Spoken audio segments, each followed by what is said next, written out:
यूसुफ। खबर शामिल करते हैं लोधरा से। हमारे रिपोर्टर शाहिद नुनारी के मुताबिक गिलेवाल के नवाही इलाका शेरूवाला मोजावाही गोसल मलक में खानदान पर रात की तारीकी में क्यामत टूट पड़ी। तमाम इलाका दहशत और खौफ में मुब्तला। तमाम इलाका फायरिंग की आवाज से गूंजता रहा। इजाज, हनीफ और अफजल ने दीगर नामालूम अफराद के साथ मिलकर शहबाज के घर पर फायरिंग करते हुए भांजी आसमा बीबी को अगवा कर लिया। फायरिंग के नतीजे में घर में मौजूद 2 खवातीन जख्मी हो गईं। पुलिस हस्बे रवायत 2 घंटे ताखीर से जाए वकुआ पर पहुंची। अहलियान इलाका सरापा एहतजाज। रात 1 बजे के वाक़े की 15 कॉल पर पुलिस 3 बजे के करीब पहुंचकर मुतासरीन के साथ गुस्से का इजहार करती रही।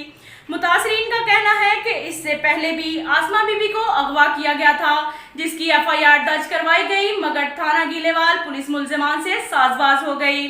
DPO ऑफिस लोधरा में भी मजलूम खानदान को संगीन नताइज की धमकियों के साथ आसमा बीबी की वालदा को भी अगवा करने की धमकी दी गई, मगर पुलिस का खामोश रहना एक सवालिया निशान छोड़ गया। आसमा बीबी के खानदान की RPO मुल्तान, IG पंजाब और वजीर आला पंजाब से इंसाफ फराहम करने और आसमा बीबी को बखैरियत बाजियाब कराने की अपील है।